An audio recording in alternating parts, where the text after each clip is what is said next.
नमस्कार साथियों, मैं श्वेता गुप्ता कानपुर से आप सभी का इस दिव्यांगम चैनल पर हार्दिक स्वागत करती हूँ।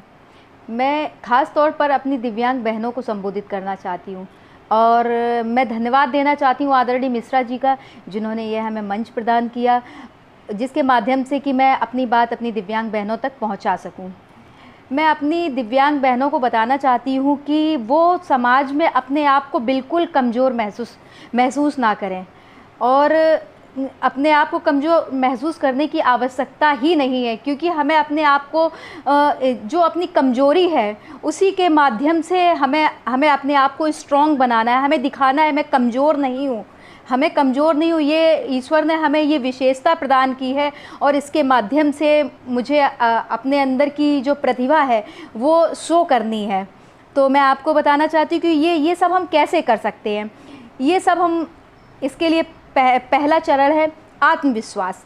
यदि हमारा आत्मविश्वास कमज़ोर नहीं होगा तो हम लोग कुछ भी कर सकते हैं, हम जो चाहते हैं वो प्राप्त कर सकते हैं।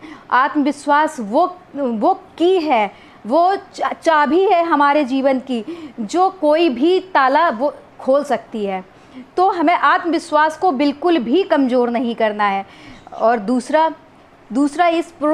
हमारी समस्या है पुरुष प्रधान समाज में। पुरुष प्रधान समाज में नारी होते हुए हमें अपने आप को स्थापित करना, ये बहुत बड़ी समस्या है, क्योंकि समाज में जो स्ट्रॉन्ग महिला है उसे तो लोग अच्छी नज़र से नहीं देखते हैं, लोग उसका फ़ायदा उठाना चाहते हैं। और साथ में और जब हम विकलांगता के साथ होते हैं तो लोग हमारी कमज़ोरी का फ़ायदा उठाना चाहते हैं, जो कि हमें बिल्कुल भी नहीं उठाने देना है।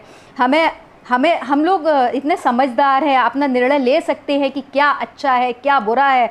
हमें किसी पे निर्भर नहीं होना है कि हाँ आप मतलब किसी के दबाव में नहीं रहना है। क्यों भाई, हमारे अंदर योग्यता है, हम अपने बल पर आगे बढ़ सकते हैं। हम क्यों पुरुष पर डिपेंड रहेंगे भाई। हमें अपनी शिक्षा ग्रहण करनी है। शिक्षा के माध्यम से हम अपने सही गलत का डिसीजन ले सकते हैं। शिक्षा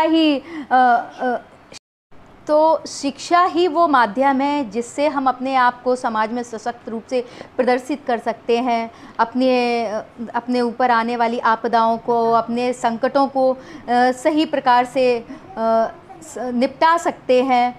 और सबसे बड़ी बात, हमें अपनी दिव्यांगता पर ऊपर वाले को कोसना नहीं है, बल्कि हमें धन्यवाद देना है कि आपने मुझे दिव्यांगता दी है। साथ में शायद आपने मुझे इसलिए दिव्यांगता दी है कि शायद मैं सक्षम हूँ उस कार्य के लिए जो आपने जिसके लिए मुझे नीचे भेजा है। आपने मुझे पैर नहीं दिए तो मुझे अपने पैरों को लेकर रोना नहीं है कि आपने मुझे पैर नहीं दिए।